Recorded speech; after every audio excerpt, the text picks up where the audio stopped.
23वां अध्याय, पुरुषोत्तम मास महात्म, 23वां अध्याय। राजा ने कहा कि हे मुनिश्रेष्ठ, पुरुषोत्तम मास दीपदान का क्या फल है?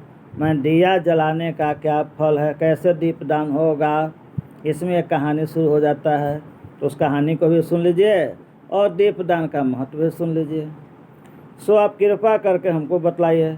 वाल्मीकि ऋषि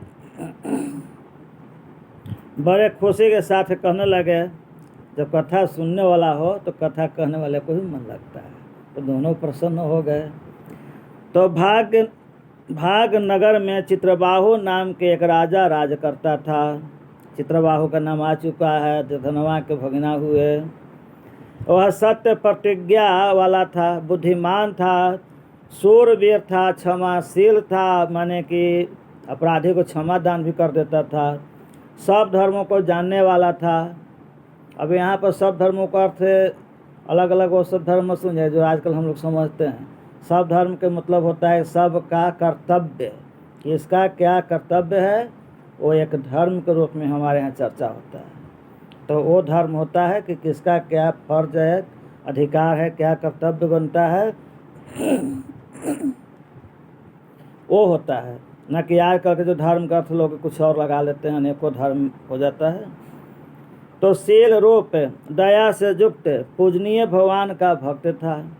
एक दिन दूर से आए हुए अगस्त मुनि को देखकर दंडवत नमस्कार किए। तो चित्रबाहु राजा जो थे सो बहुत अच्छे थे। अगस्त मुनि उनके पास आए, उनको नमस्कार किए, विधि से पूजन करके भक्ति से आसन बिछा कर ऋषि के आगे बैठ गए। और उनको इज्जत सत्कार मान मर्यादा किए, यथा योग्य यथा उचित। उसके बाद एक आसन लेकर के स्वयं उनके साथ भूमि पर बैठ गए। विनय से नम्रता के साथ बोले कि आज मेरा जन्म सफल हो गया। आप जैसे महान मुनिराज ये हमको सेवा करने का अवसर मिल गया, ये बड़ा भाग्य की बात है। सिर झुकाकर राजा हाथ जोड़कर कहने लगे, हे महाराज, मेरे यहाँ बहुत सी लक्ष्मी है और कंटक राज कैसे हुआ? यह पतिव्रता स्त्री हमें कैसे मिले? मैंने ऐसा कौन सा अच्छा कार्य किया था? ये सब कृपा करके हमको बतलाइए। चित्रबाहु राजा को पूर्ण विश्वास है कि हमने कोई अच्छा धर्म कार्य नहीं किया, इसलिए हमको यह सब प्राप्त नहीं होना चाहिए था। फिर भी हमको यह सब कैसे प्राप्त हो गया? इतना अचल कंटक राज, वैभव, लक्ष्मी, सुंदर पतिव्रता नारी, ये सब कैसे मिल गया? अगस्त जी राजा जी से कहने लगे चित्रबाहु से कि हे राजन, मैं तेरे पूर्व जन्म का चित्र कहता हूँ, पूर्व जन्म की कहानी। तुम सुंदर चमत्कार पुरी में मणिग्रीव नाम से तू हुआ था। पिछला जन्म तुम्हारा मणिग्रीव नाम था। तू नास्तिक था, दुष्ट चरित्र वाला था, कीर्तधन था, मैंने खा करके गाते नहीं थे, खोटी बुद्धि वाला था, तुम्हारी बुद्धि भी अच्छा नहीं था। परंतु तेरी यह सुंदर स्त्री ये तुम्हारे ठीक उल्टा था, विपरीत था, और उसमें सब गुण था और तुम में केवल गुण था।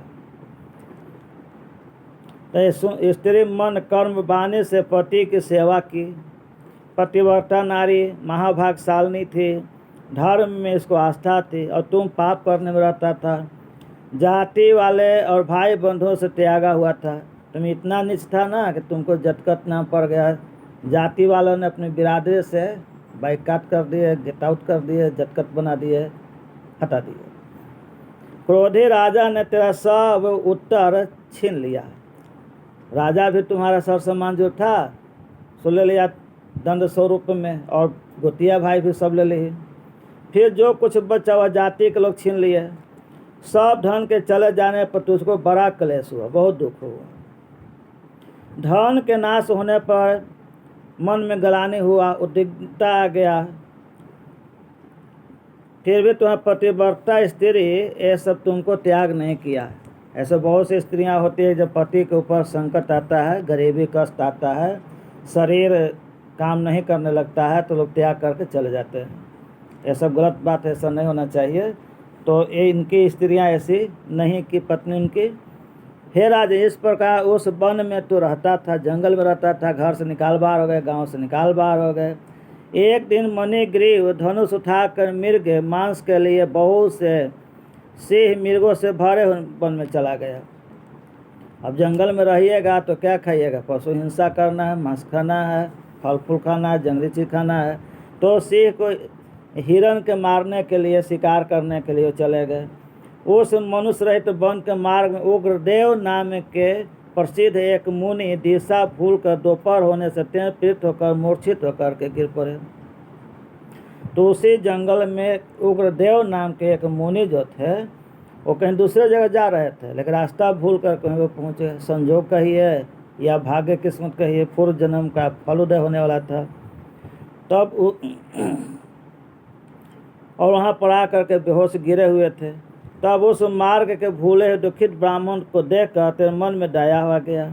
ऐसे दयालु स्वभाव के था नहीं, लेकिन उनकी दुर्दशा को देख करके इसके मन में दया भाव उपज गया। तो उसको उठा कर अपने आश्रम में लाया। तुम दोनों प्राणी स्त्री पुरुष से उस उग्रदेव की अत्यंत सेवा की है। तब यह महायोगी चेतना को प्राप्त होकर आश्चर्य करने लगा कि मैं कहाँ था ना। अब होश में आ गए, मूर्छा खत्म हो गया। इस वन में मुझको कौन लाया है? तो उग्रदेव बोला कि मैं तुमको नहीं जानता हूँ, तुम अपरिचित हो, तुम कौन हो, बतलाओ। क्योंकि बुद्धिमान ब्राह्मण को बिना जाने हुए नहीं रहना चाहिए। अर्थात बुद्धिमान ब्राह्मण को, अर्थात बुद्धिमान व्यक्ति को अनजान जगह पर वास नहीं करना चाहिए, क्योंकि इसमें धोखा हो सकता है। तो मणिग्रीव कहने लगा कि हे ब्राह्मण, मैं भाई बंधु और जाति से त्यागा हुआ हूँ। मणिग्रीव मेरा नाम है और मैं जाति का शूद्र हूँ। उग्रदेव ने शूद्र के वचनों को सुनकर अत्यंत प्रसन्न होकर फलाहार कर लिया, जलपान कर लिए। मैंने शूद्र का भेदभाव नहीं है ना। भूखे प्यासे थे, उसके हाथ से जल ग्रहण कर लिए, पानी भी पी लिए, फल भी कर लिए, फलाहार भी हो गया। तब मणिग्रीव ने मुनि श्रेष्ठ मनुष्य रहित बिना जल के उस दुष्ट सिंह, व्याघ्र आदि जंतुओं ने परिपूर्ण इस महावन में आपको कहाँ जाना है? तो मणिग्रीव कहा कि हे ऋषिवर, अब आप हमको ये बतलाइए कि आपको जाना कहाँ है। आप यहाँ तो भोले भटके चले आए, लेकिन गमन कहाँ करना है, सो बतलाइए। उग्रदेव जी बोले कि मैं ब्राह्मण हूँ, प्रयाग जाने की इच्छा से इस अनजान वन में आ गया। हम ब्राह्मण हैं, प्रयागराज जा रहे थे, लेकिन रास्ता भटक गए, तो बतलाया नहीं, गलत समय यहाँ पहुँच गए। तुमने मुझको जीवन दान दिया, अतः बताओ मैं तुझको क्या दूँ? ब्राह्मण खुश हो गए। तो माता पिता, गुरु, पुरोहित, ब्राह्मण, देवता यदि प्रसन्न हो जाए तो सब कुछ दे सकते हैं। इसलिए इनका हमेशा इज्जत करिए, मान सम्मान दीजिए। नहीं तो आपका जीवन बेकार हो जाएगा, दुख भर जाएगा। यदि कहीं क्रोधित होकर श्राप दे दिए तो अभी कोई नहीं काट सकता। तो हे मणिग्रीव, किस दुख से तुम दोनों स्त्री पुरुष इस जंगल में रह रहे हो? मैं तुम्हारे सब दुख को दूर करने का प्रयास करूंगा। मैं वचन नहीं दे कि दूर करिए देंगे, लेकिन प्रयास करेंगे, क्योंकि किसी को वचन देने के पहले सोच समझ के वचन देना चाहिए। अगस्त ऋषि कहने लगे कि इस प्रकार स्त्री के सामने उग्रदेव के वचन को सुनकर मणिग्रीव मुनीश्वर की प्रार्थना कर देवता रूपी समुद्र से पार उतारने के लिए अत्यंत भयंकर कर्मों को सुनाने लगा। तो वो मुनिवर को प्रणाम किया और अपना दुख गाथा कहानी सब सुना दिया कि हमारे साथ क्या क्या दुख है देवता, क्या क्या समस्या है। ये सारी समस्या को दूर करने का आप हमको उपाय बतला दीजिए। तो ये कथा आगे बढ़ेगा, अगला अध्याय तक चलेगा, आगे में बढ़ेगा। अब यह अध्याय यहीं पर पूरा हो गया। 23वां। बोलिए पुरुषोत्तम भगवान की जय, श्री राधा कृष्ण की जय। पसंद आए तो लाइक कर दीजिए, शेयर कर दीजिए, सब्सक्राइब कर दीजिए।